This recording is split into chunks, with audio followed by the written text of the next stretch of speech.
music was just a vehicle. I still love music to this day, but music is just a vehicle. The goal is to make the change. And so now I just switched vehicles. That's all I did. So now I'm in business and, growing our own brand, but also growing brands for others. And the change is still there. We're still making that change. We're still having that community impact. We're still, my voice is still out there. It's just not in music anymore, as much as I would like it to be.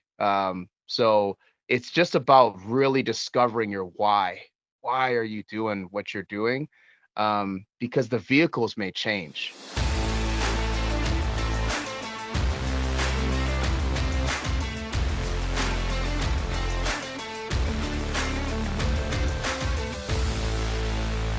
We're back with Over a Pint Marketing podcast on marketing told by experts. Myself, my buddy, Mr. Kurt Lingo, VP over at Celtic Advertising. Kurt, I just want to get into this today because Me too. We've got on Jamar Jones. I've known Jamar now for maybe about 6-8 months, and I love this guy's vibe.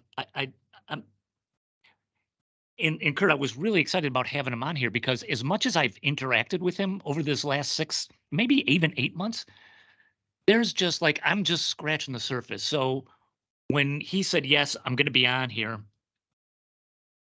I'm just like, great. This is our opportunity to go deep with this guy, right? Because this guy's story is freaking bananas cool. Let me just give you this. He's an entrepreneur. He's the founder of Foureva Media. And we'll get into that. If you spend about, I'd say 5 minutes on LinkedIn, you're going to come across his content, right? And on today's show, we're going to be talking about his background, his book, networking techniques, how he approaches marketing. And again, we're just scratching the surface with him. Jamar Jones, thanks for being on Over a Pint, man. Oh man, thank you so much. I love the intro, man. That's probably one of the best ones I've heard. Well, you're a super interesting guy. You've got just a ton of just cool things to talk about. So, but Jamar, we're going to get to that in a minute. It's called Over a Pint for a reason. The guests and all of us talk about what we've got in front of us. So what are you enjoying today, sir? So since it's about noon right now where I'm at, I got a Celsius at the moment. So I saw that they're sponsoring podcasts these days. So, I thought that I would start sipping on one, and through osmosis, they would sponsor our podcast and maybe sponsor yours. So I grabbed the Celsius, man. It's good, man. I actually got a funny story about like 10 years ago. There's Celsius used to be there's one Walmart that I went to, and I started drinking this kind of like more cleaner energy drink, and they accidentally had the price of $1 a piece for the Celsius in the Walmart, and so I actually ended up buying like as much as I could because they were normally like $3 a can or something. Oh my gosh. So I just bought as much as possible. It's never happened again. So Brother Kurt, what do you got? Yeah, you know what? So it's noon, Jamar. It's noon by you, so at 8:00 p.m. where I'm at. So I'm going with a Lordy Hazy IPA from Company Brewing in River West. I love this brewery. Great beer, great location. And Pat, I gotta tell you, I'm shocked that we don't have a beer sponsor almost 3 years in. We call it Over a Pint. How many beers we brought on? We got to make this happen. Hey, Mobcraft. Hey, anybody out there? You listening? Lordy. What I got here today is I got a Florida Man. It's a double India Pale Ale. This was one of those things. It's like, oh, damn, I forgot. I don't have one. I reached into the fridge, and this was one of the have. It's Cigar City Brewing down in Tampa. I'm not familiar with this brewing at all, but, we're going to give it a shot. So that's what we got. Enjoy, everybody. Jamar, I gave a little bit of background about you. I scratched the surface. start us off, man. Give us the Jamar Jones story. Well, yeah, give us a Oh, little bit of man. background about you and Um, I think the best way of a fast-paced story is so I I'm a creator and a connector. That's just who I am. So that's the when you boil it down, that's my gift. And so throughout my years, I've been able just to do just that. So I was also a hip hop artist, motivational hip hop. I did that for about 11 years of my life. Toured all around. Did about 100 shows a year. At my peak, I was opening up for Snoop Dogg, Keisha Cole, Common, Bone Thugs and Harmony, Ti. List goes on and on. And also at my peak there, I was also working in IT. So I worked my way up from a technician to an IT manager for a financial company. And I was doing music so much where I wasn't taking care of my voice, and I actually tore my vocal cords in the University of Minnesota. I was just performing too much. It was a three shows in one weekend, and I just felt this stretch and this rip right in my throat, and then kept performing because I didn't know what was happening. Adrenaline was pumping, and coming to find out, I actually stretched it so much where I had inflamed lymph nodes still to this day, and just pulled it. You know, your voice is an instrument, and if you overuse it, you know, you don't take care of it. It's the same as anything else. And so then I was depressed for about 2.5 years as I was still working in IT. And then I got laid off. About 45 people lost their job, and I had to kind of reinvent myself and figure out what I wanted to do. And then I got in. So that's when I started my business, Foureva Media. That was almost a decade ago. This is now almost 8 years. Been doing this, and you know, I just took everything that I learned from music and promoting myself, marketing myself, booking the shows, and just now put that into business. And now I do that for others. I do that for myself. And now I'm a national speaker and an author of the book, Change Your Circle, Change Your Life. And I teach others how to change their life. I teach businesses how to change their circle, and just do it in a very unique, entertaining way, but at the same time communicating authentically with one another. And yeah, it's been a crazy journey. That question is always hard for me to say what I am because I'm just doing so many things, and I'm actually currently right now trying to really hone in on, like, I can do anything, but I've been trying to find my focus, I guess, on what I want to be doing. But anyways, that's a long-winded question, a long-winded answer. Great answer. Yeah, it is a great answer. It is a great answer. And Jamar, you talked about the music business. Could you just talk to us a little bit about that? Because Kurt, I don't know about you. I don't know anything about the music business. I mean, other than their stars and yeah, I don't know anything about it. Like, Jamar, how did you get into it? What did you learn? What were surprises about the music business? Like you said, hey, you know, what I'd love to hear about as well is you said, you know, you took the learnings from that to help you with your new business. So like, what was that? This is just like an area, you know, again, Kurt and I don't have any interest or excuse me, any experience in. Yeah, it's the music business is the most brutal business out there. I don't think there's anything more brutal than the entertainment business. Because so I guess let me rewind. So how I got into the music business is that, I mean, I just love music. I love creating. I love writing. I love performing. And so me getting attached to it, and it was my way of how I communicated, how I got like an outlet to get out my emotions and what I thought about things, especially as a kid. And I had a lot of anger issues growing up. And so it was an outlet for me to just get that out there.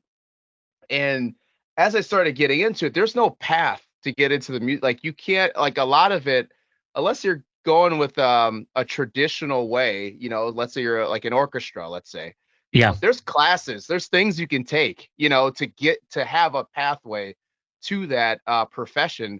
But with hip hop, R&B, rock and roll, I mean, a lot of this stuff, you don't gotta, there's no pathway, there's no class you could take. You know, who's really teaching you? All the stars, they're all too busy to teach you how to do it. So there's a lot of just learning, and you're just trying to figure out how to grow your name, grow your business, and get your music out there. And so it was just really tough getting into it. And that's kind of where I think my unique kind of networking tactics kind of came from, is through going through music. You have to put your whole self out there. And if you don't know how to present yourself, you don't know how to articulate what you're doing, and now know how to network in a way that adds value, like, you're not going to win in the music business. And it's just brutal. There's a lot of snakes out there. There's a lot of people, like, either people are really doing it and making good money and they're out there killing it, or they're starving, and they're acting like they're killing it and they really don't got nothing for you. And so you'll spend a lot of time, energy, and money trying to make things happen, but that connection actually didn't have anything to offer in the first place.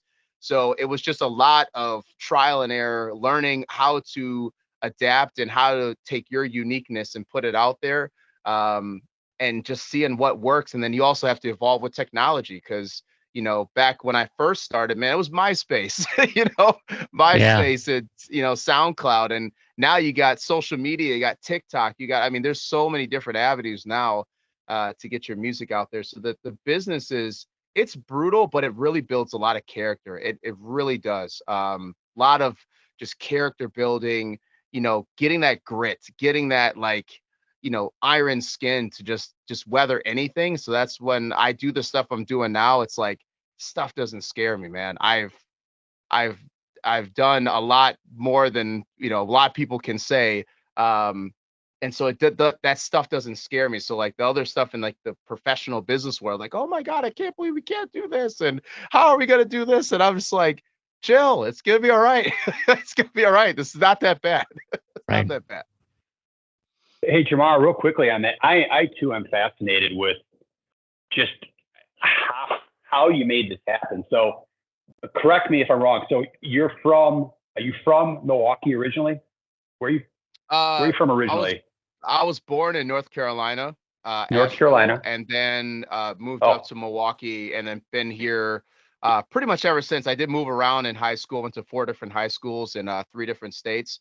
But, you know, moved back here because, you know, this is where I knew the most people at.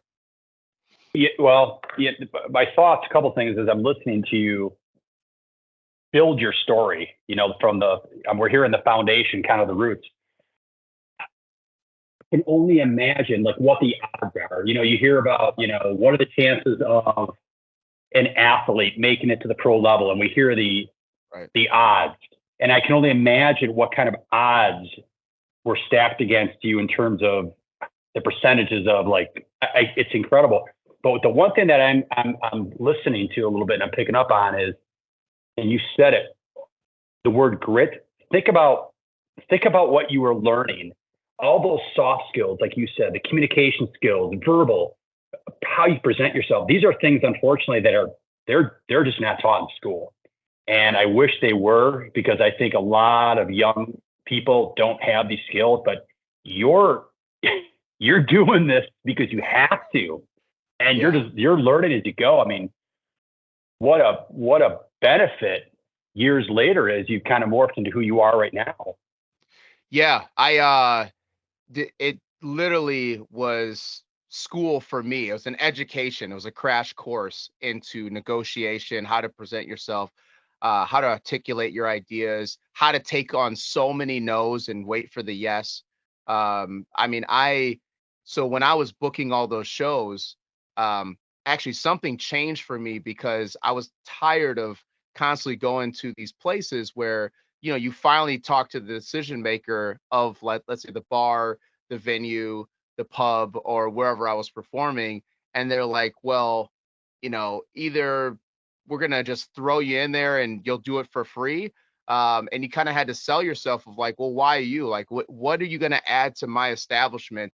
You're not, a gigantic artist yet, so you're not going to bring in hundreds of people, but what are you going to bring?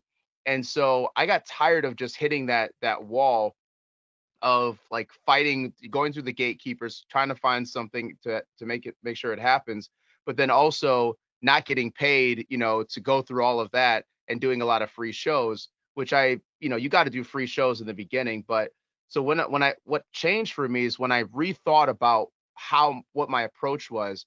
And so one of the biggest things that made me where I could actually perform at all those places where I rethought it, like I'm making it so much about me and I'm not making it about others.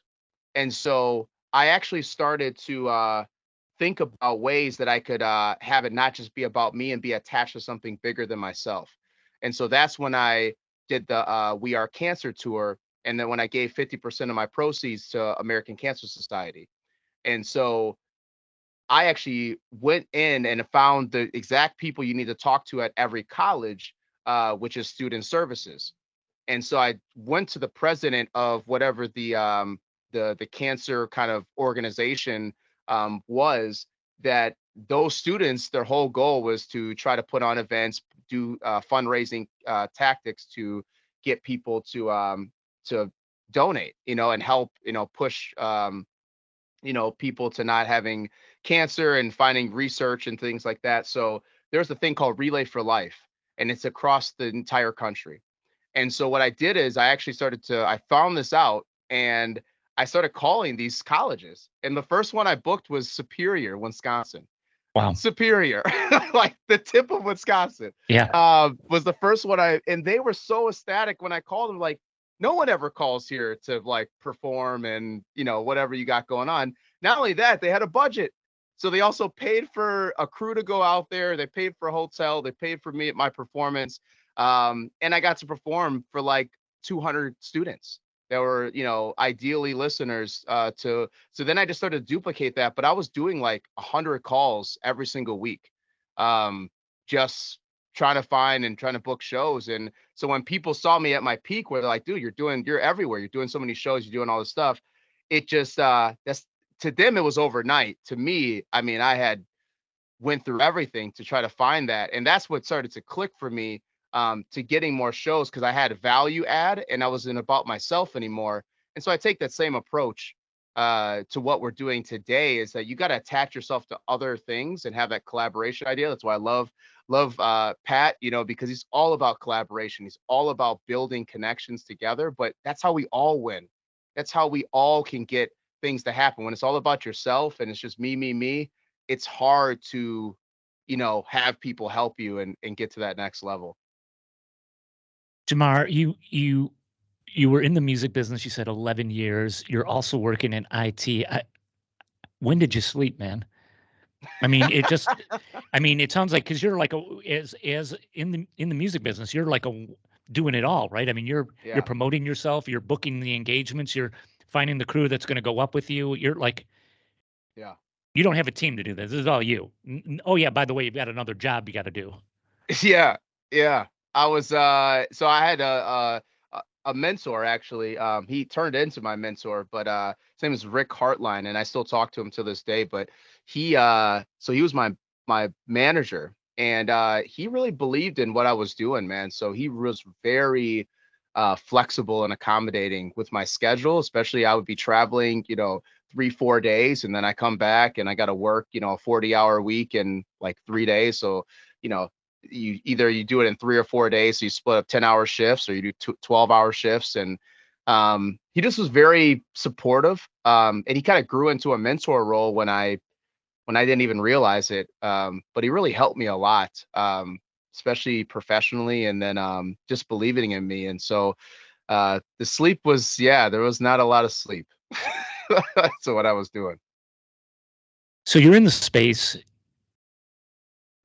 Things are going well. I mean, you continue to, move up. I'm sure getting bigger and bigger venues. You named a number of opening acts acts you opened for.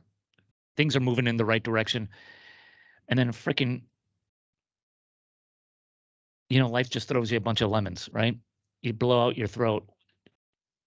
Jamar, give us a little bit of insight, give us a little peek behind the curtain into your life there. I mean,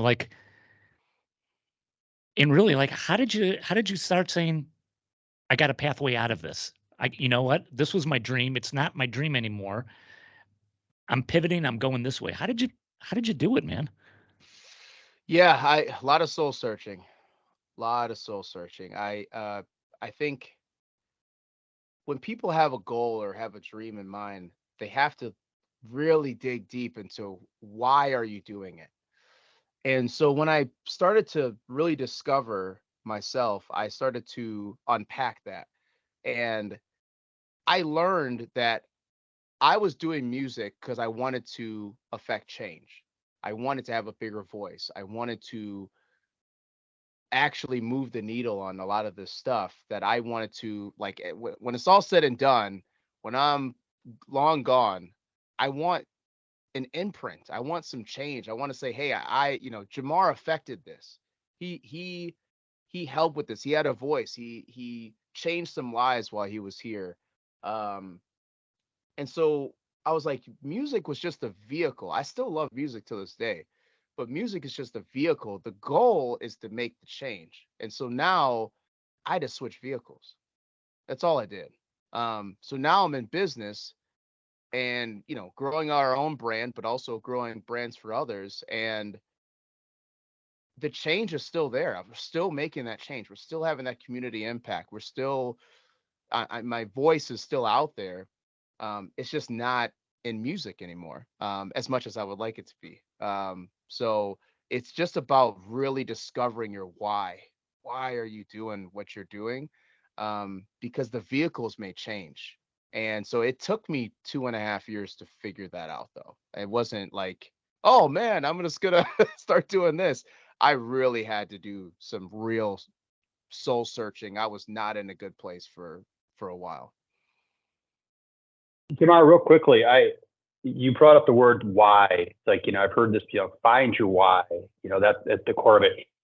Your story is, I mean, it's fascinating. Your why is very inspirational.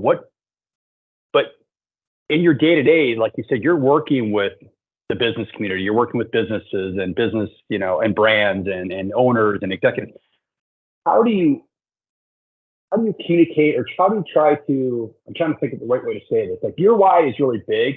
How would you try to communicate that why to someone that is like, you know what? I crunch numbers every single day. How do you get that why out of something like that when it's not as, I guess, big as how you define it? But do you kind of know where I'm going with this a little bit? It's like, maybe that person that crunches numbers, that person that they're in a different type of industry that maybe we don't associate with the why. How do you draw that why out of that to get them like, yeah, I'm on board. Let's find it. Because everybody's why is different. And my why, I'm shooting for the stars. I want to create impact, and I'm doing anything and everything to have long lasting impact. Somebody's why might just be, I want to have a great family and be able to support my children and be able to see them grow and succeed. Another why is, hey, I might just want to be the best spouse that I could possibly be. And I want to contribute and help their dream, make that a reality. Another person's why, if they're just crunching numbers and things like that, it's, they might have deeper ambitions where that might just be the day-to-day job that they're doing, but maybe they're really passionate about their volleyball team. And they're like, hey, I do this volleyball thing every single week. I used to do it in college. Now that's what I'm passionate about. And I love organizing the team and getting it all together. And that's what keeps me going. I love staying active. I love staying, and if I could help a few people get a little bit better in volleyball, that's my goal. You just have to dig really deep into what gets you out of the bed in the morning and why are you really doing what you're doing. But people have to discover that for themselves.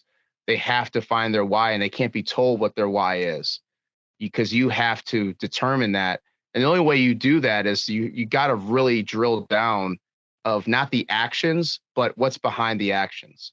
You know, that is really what drives people to really do anything in their decision making. Jamar, talk to us about the media company. Like, kind of sum it up, because there's a lot of different, it seems like to me, there's a lot of different elements in there. So rather than me butchering it, like explain your empire. Yeah, you know, Forever Media has evolved over time. And so really what we do is we connect others to diverse communities with what we call branded entertainment. And so it's just a unique and innovative marketing strategy for companies to be able to amplify their brand, their recruitment strategy, or their community outreach. And so we use branded entertainment in a way of, how do you connect with one another? How do you engage other people? And entertainment is a universal communication tool. We all consume entertainment in some way, shape, or form. So how do you tap into that entertainment and apply it to your marketing strategies? How do you help amplify what you're currently doing using the entertainment element? And that's exactly what we do. So we do a lot of strategy. We do a lot of podcasting, strategic partnerships, social media content, storytelling, events, you know, things that are going to help, basically spin something in a different way. So let me give you just an example here. Yeah, so, please. So for instance, so we're doing a large project with Versiti, and we're now in charge of reimagining their recruitment, community outreach, and their donor strategy. And Versiti is a blood center um, organization in the Midwest. And so we're reimagining how they're recruiting, how they're doing their job fairs, how they're interacting with different talent. So they want to have more youth, and we say like, hey, how do we get eyes, and get some involvement from the youth to get more inquiries, get more job applications, because there's a lot of opportunities even for people that are just out of high school, and they don't need a college degree. They can come work at Versiti, and actually they'll even pay for a lot of their training and get them going if they're interested in the healthcare space. So we said, okay, so what's a unique way to do that? Gaming. So the esport world is just going up and up. I mean, it's not just about playing a video game anymore. There's a whole piece of it. There's a technology piece. There's broadcasting. There's computers. There's live streaming. There's organizing the tournaments. There's so many different job roles within it, and it's getting bigger and bigger. And some of the biggest streams to this day are actually competing with like the NBA finals, or that's crazy. Something that's very vastly watched, and they're competing with it just on a weekend tournament.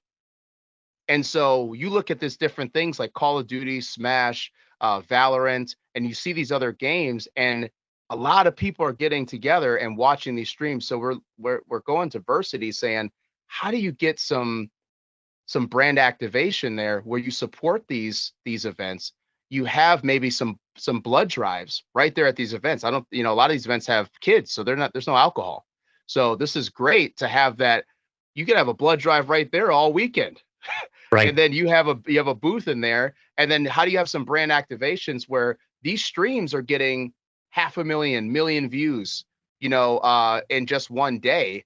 How do you get your logo on there? How do you get a commercial in there? How do you get some type of brand activation? But you could do that on a national, regional, and local level. So they can go real narrow with how they're getting this. And there's a lot of ways to do KPIs on that to see on what the return is. So you can start to build on there. But once again, this is just about rethinking about how you're approaching it.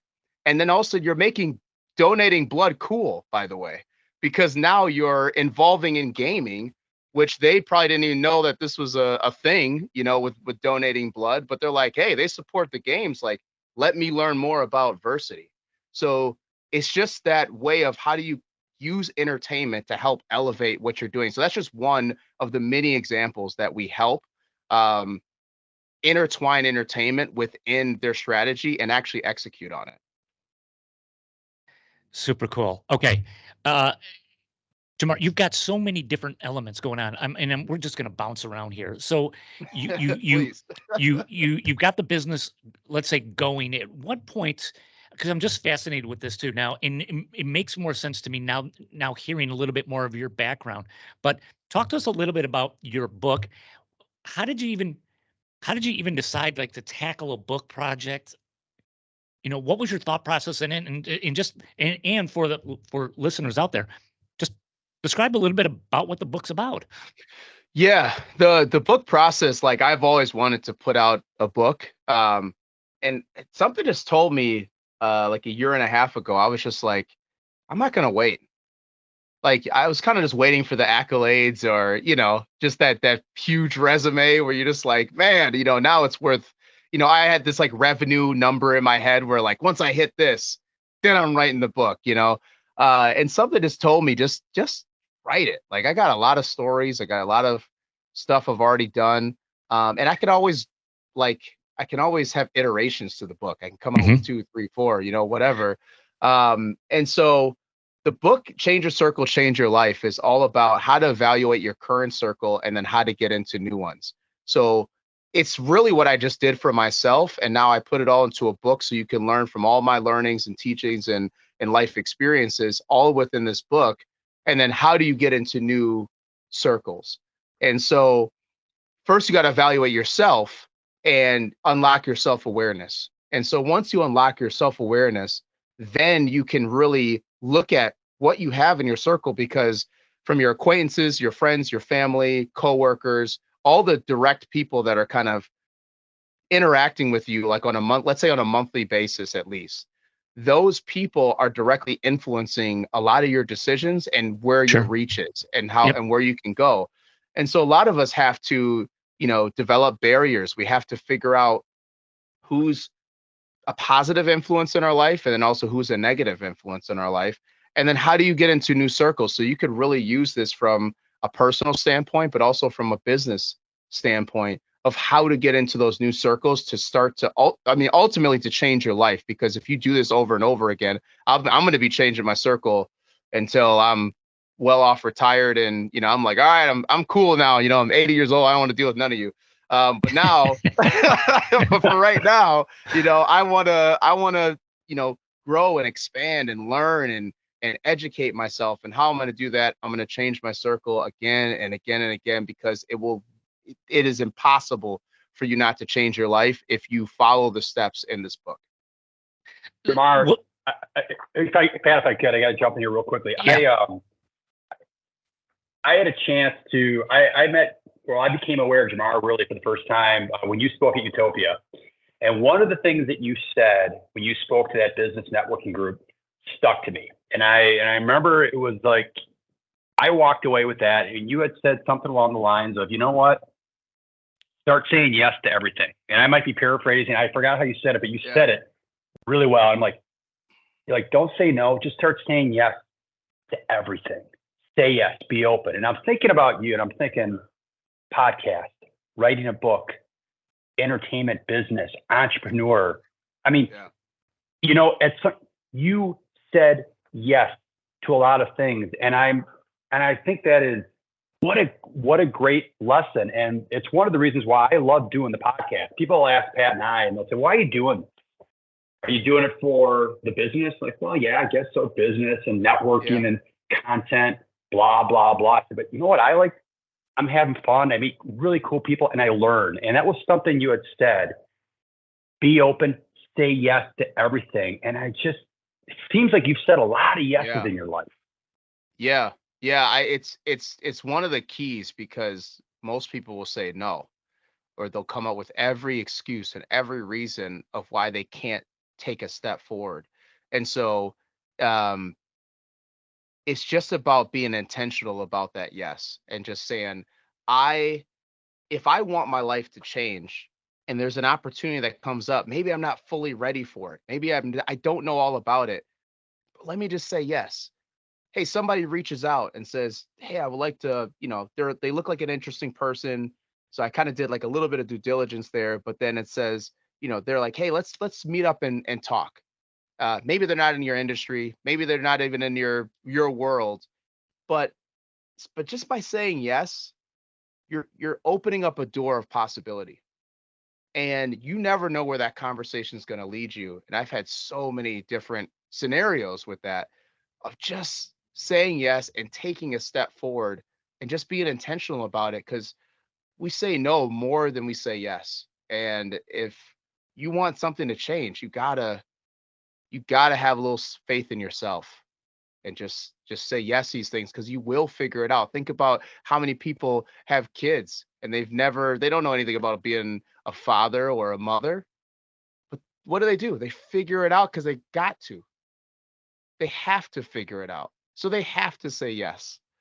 So it's that same thought process, but taking it in all these different areas of your life and really applying it and living through it. Well, I'd imagine if you want to change your circle and you want to change your life, you got to be willing to say yes Yeah, a lot and be open to that. 100%. So Jamar, help me with this, because I'm in 100% agreement with you.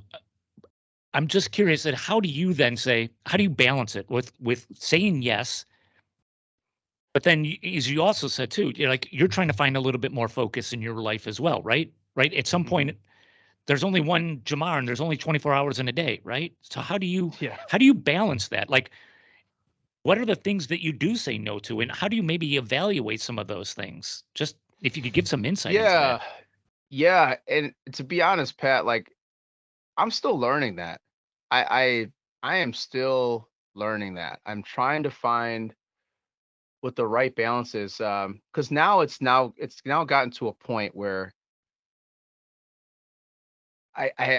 just yesterday, 2 days ago, I just had a real honest conversation with myself, because I'm like, dude, you can create anything. Dude, when I did that Lead the Movement business conference and with the Fiserv Forum, I mean, like an impossible feat for most people. Yeah. Hey, Jamar, hold on to that. Talk. Yeah. Give the audience what that's all about, because it is impressive. Yeah. There was a part of my business where I was like, man, I really want to just showcase and have a vehicle that's ours. Like you guys are in the, agency space or in marketing. It's like you start marketing everybody else's stuff, and then you're like, hey, I want to have something that's ours, like that we can just say yes and no to, and we can build upon. And that's why you have like this podcast. Like, it's yours. You don't need all the approvals and all this other stuff. Like, it's yours. You can take it wherever you want to go. And that's powerful. And so as we were starting to do all this agency work, I was like, I want to create something that we have control of, that people can see what's possible. And so I created the Lead the Movement business conference, all for community impact, to showcase everything that we're doing, how to use entertainment, how to have amazing speakers, have people learn how to change the circle, basically everything that I am. And I put it into an event. I put it into a massive event. And I said, I don't want it at some stuffy hotel. And I want it at a really interesting space. And it was crazy, because I just reached out to the Fiserv Forum to see if I could rent out one room, just like a space within it. And they came back to me with a proposal that said, you actually reached out at an interesting time, because we're trying to figure out how to use the arena in a different capacity when we have downtime. When the Bucks aren't playing, when Marquette's not playing, when there's not a lot of shows coming in here. So how, we were just thinking about that. So here's what we could do it for. And I was like, dude, it normally costs $500,000 plus to rent out that arena. That's just to rent it. That's not to do anything inside of it or do anything. That's just to have the space. And they gave me a proposal that I was shocked. And I was like, this is less than what a hotel just quoted me for, and I'm like, right, this is crazy. I have to take the leap. I have to try this. And that's when I said yes. And so I said, yes, we're going to figure it out. We're going to do it. And so I had this massive event that was really energizing, had amazing speakers, amazing talent. Audience really enjoyed it. Over 400 people attended. This was the first one, and it was absolutely magical. And everybody walked away with, like, the production value was super high quality. There's a metaverse area, esports, a podcast area. There was a nonprofit area. there's a 360 booth thing where you could take pictures and videos, and there's just so much. And it showed me that if I put my mind to something, like I can make anything happen. So now that I know that, I now need to figure out what the focus is of when to say yes and when to say no. And that was the main thing, because I say yes to a lot of things because I know I can help them. I know I can, but I just don't have the bandwidth to help all the time. And so Right. that's what and when you talk about scaling your agency or scaling your business, you have to go in a way of like, how do you have the systems, the processes, the procedures to have everybody know how to do it, to be able to scale. And I'm right at that point now where it's like, we are climbing. I need to get that really clear and probably narrow that down and start to, build that launch pad to really go in that direction. And then I can start to branch out and do more things. But I'm still discovering what that yes and no is, Pat, as far as how to balance that. Because I just believe in people and I see things and I'm like, I could do this. Yeah. I could, but it's not always the right use of my time. I get you. So, Jamar, how, again, because you have so many things going on, and I'm getting messages from you at like 12:43 in the morning, right? I mean, you're burning it. Break it down for us. What's a typical day like for Jamar Jones? And like, do you have morning routines? Do you like, hey, I do this every day, or give us, take us inside. Yeah. It's every day's different. Every day I always wake up and I say to myself, I thank God that I woke up today. Um, you know, I will say it, I will take this just moment because it's not a guarantee for you to wake up. And a lot of people take that for granted. I heard this saying on another podcast, and the reason why this is kind of hitting me a little harder is because I just had a cousin pass away. 20 years old. Mm. And they passed away. Went to take a nap, just didn't wake up. And I heard a podcast the other day, and the guy said, like, what if I gave you, let's say I gave both of you guys $30 million. How would you feel, if I gave you $30 million? And most people would be like, yeah, that'd be awesome. Like, I feel so grateful. I feel so. And then they said, well, I'm going to give you $30 million, but you can't wake up tomorrow. And I said, oh, well, I wouldn't take that. I wouldn't do that. Then he said, well, why are you not thankful and grateful every single day? Because obviously your life is worth more than $30 million. And so I say that to make a real key point, because every day that I get a chance to do something, it's a positive day.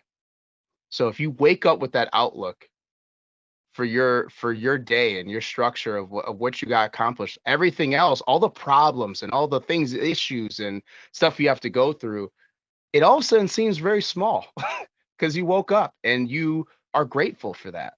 So it's like, I get to solve these problems. I get to, understand and work through these challenges. And that's my mindset every single day. And so then I kind of wake up, get my day started, where I look at all the things I have to do. And I also then start to rearrange, if I'm not feeling some certain things, or, because being an entrepreneur, you have to work on the revenue producing activities. Right. It's either has to be revenue producing activities, or it has to be team building activities to grow and scale your business. When you start to look at your schedule and you start to say, okay, well, this is not really supporting the things I should be doing as an owner, as an entrepreneur, then you have to adjust. You have to rearrange. And so I definitely do that every single day, and just look at my schedule. And then I'm in a lot of meetings. A lot of conversations, a lot of, keeping the engine going on a lot of these different things that we're doing, a lot of the events. I'm quick meetings with team members. And at night, then that's when I actually get to work. I get to actually follow up on all the stuff and check my emails of the 70 emails I just got and go through it and make sure that every day I start to say, like, did I actually do something productive today? And I kind of measure that by either revenue, team building, or did I like move forward a relationship today? And you start to like just analyze that every single day. And if you're not doing those things, then you know you need to change. You need to, but you do need to evaluate yourself at least on a weekly basis to make sure you're going in the right direction.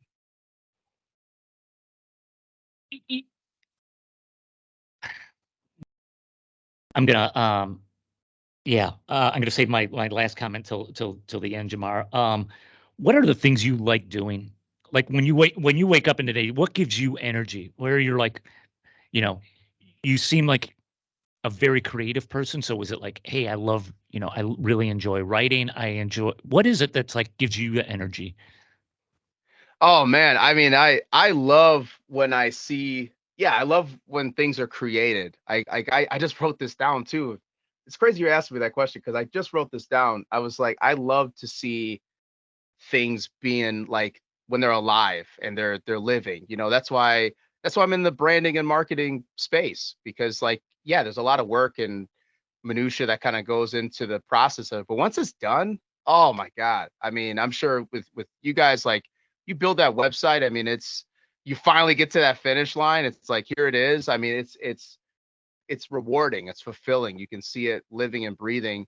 So I love to create things. But then the other part is I love to have people have people when I make introductions for people or I played a part into something that happened that I know that, okay, like I got a guy that really helped me early on in my business. His name is DJ Payday. And he gave me, he's very much like you, Pat, to be honest.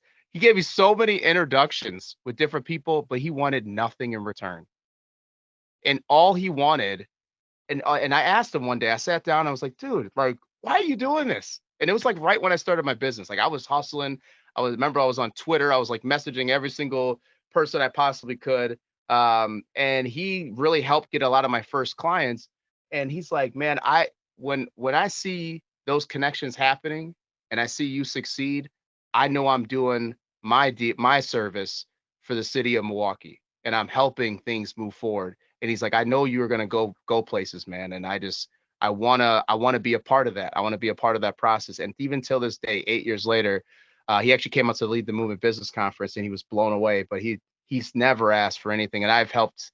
You know, I always owe it to people like that. And so I love the same thing. Like a lot of times I just do these things, and when I see it happening, I'm just like, yes, it's so rewarding. It's so fulfilling. Jamar, change your circle, change your life.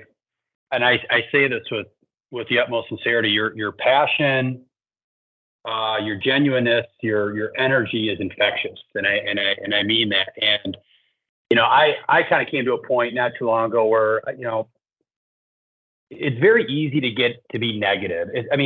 That is easy, and kind of like how you said earlier, it's so easy to say no. It's also very easy to be negative, and it's like I've started to have more conversations with myself about like surround yourself with people that just make you feel good about yourself. Surround yourself with things that are positive, because finding the negative, I can find a lot of that easily on my own. But when you can just be around good vibes, that it's a game changer. It is a big game changer. One of the things we wanted to talk to you about, and I don't even know if I want to call it networking. I just want to call it meet people. Just, I don't know how you define it, but it's without being open to meeting people like you do. And Pat, we're the same way. We're constantly open to meeting new people. It's what we do. And I don't even look at it as a job. I just look at it as part of my DNA. It's like, I enjoy doing it. Yeah. Jamar, why are some people good at it? Why are some people bad at it? And what advice would you give to people that need to get better at it? Whether it's networking from a social media perspective, whether it's networking from the perspective of like, just start having coffee with people, start join an organization and get involved. I don't know how what words you put against it, networking, whatever, but talk to us about your philosophy on something like that. Yeah. It's and it's a very loaded question, because when you dive into the psyches of people, you know, everybody is kind of wired differently. And I've taken a disc certification, and disc, you have your areas of how you communicate with somebody else.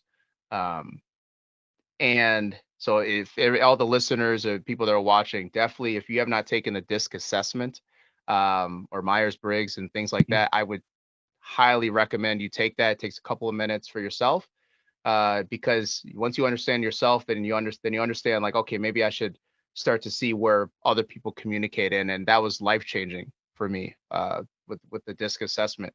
But the goal of networking and getting out there is that, you got to have value as number one. So most people don't network because they feel like they don't have any value to add.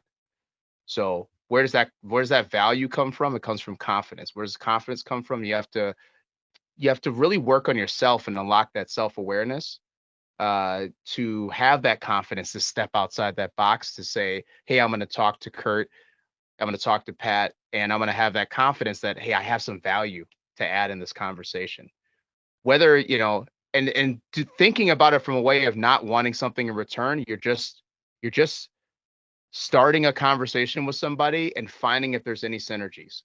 What's the synergies? What things in the back of your head, you're saying, okay, how can I add value? How can I add value? How can I add value to that person? And when I say value, it's just helping that person take one step forward. What is that? It could be an introduction. It could be, let me, help you with something. Let me, hey, I got a couple ideas. Let me send it over to you.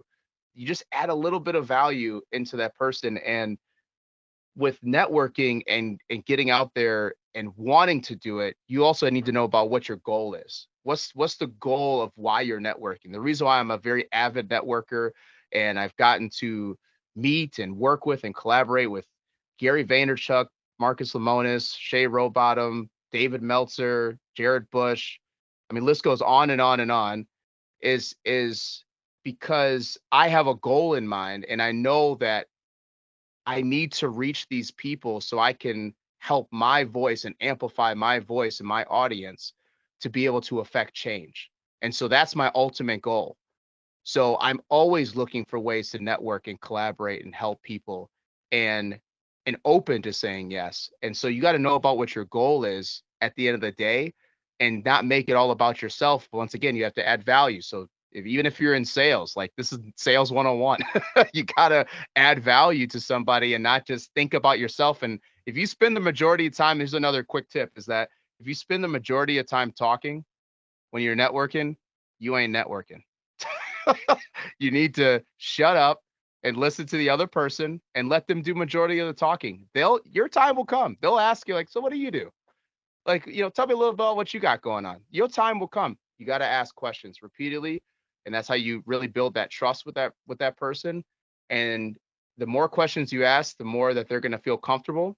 And so by the time you say your piece, they're already like, hey, yeah, let's figure out something. And that's usually how it goes. And networking is the key. You have to network. You have to be able to put yourself out there, to grow anything that you're doing.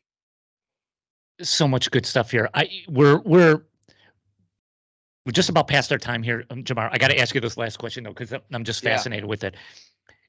One of your superpowers is definitely your ability to assess yourself, the self-assessment, ability to recognize what you're good at, what you're not good at. But man, you talk about it like, yeah, I just sat down and kind of figured it out, and here it is. Here am I. You make it sound very, very easy, but how did you go about that? I mean, how do you get that ability to really look at yourself honestly and say, here's where I'm at, here's where I want to go, here's what I need to get there? Yeah, I think it all started. I think it where it initially came from was when I was, from about 15 to 19 years old. Like I mentioned before, I was a very angry individual. Like, I had a lot of anger problems. Just getting into fights, just doing all the wrong stuff, because I was just pissed off with the world. I was super upset. And it really became because I had a lot of racism problems when I was going through high school, moved from Tosa to Muskego High School, I was the only black kid in the school. So I had a lot of problems and a lot of new things I had to learn. And that anger and that animosity and just all that, build up transferred as I started to hop around high schools and move to different places. Cause I was angry at my parents. I was angry at everybody. I was just pissed off. So I talked to a lot of counselors, a lot of therapists, pastors, you name it. My parents were trying anything and everything with me to find a solution to why I was so angry. And through that, I think I started to understand where that anger truly came from. And now to this day, like I just don't get angry. I mean, not a lot of things will upset me that much, because I now know how to control my anger because I'm in control. And so I think through that lesson of learning how to dig myself out of that, because I mean, I was like way off, way off. And I dug myself out of that. So now I know how to do it for myself in every area. And I know how to do it for others because I now understand of how to take that like external view of yourself and look at it and say, okay, this is the changes that I need to make. And it's all about you being in control and not blaming and saying, it's everything else but me. You got to start with you first. Yes, there's unfortunate things that happen, like me tearing my vocal cords, et cetera, but I can make a lot of those decisions myself, and grow from it. So good, man. Jamar, thank you so much for being on the pod. Listen, we always give the guest the last word here. So, man, the time's yours. How do people who are listening to this get more Jamar Jones in their life? And it's worth it, man. So the mic is yours, sir. Yeah. So if you heard something that was impactful to you today, I always say that you got to take the first step. I do a lot of podcasts. I do a lot of speaking. I do a lot of this stuff, and not a lot of people take action. So it's time for you to take action. You can reach out to me on LinkedIn is the best platform. Jamar Jones, you can search me on there. And also you can reach out to Foureva Media. So FOUREVA media.com. If anything from your business side sounded interesting, but you got to take the first step if you really want to start to change your circle to ultimately change your life. It's up to you to do that. You're going to listen to this, maybe feel inspired, maybe feel like, hey, I want to do something. It's up to you to take that first step if you truly want to have some change and change really the trajectory of where you're going. And I welcome all new connections. As you heard here today, I'm always willing to meet new people, and you never know where it could take you. Jamar, thanks for being on the pod, man. This was wonderful. Thank you, Jamar. Great, right? Yeah, thank you guys. I love what you're doing. Home run. Keep it up. Keep it up what you guys are doing. Awesome. Thanks, Jamar.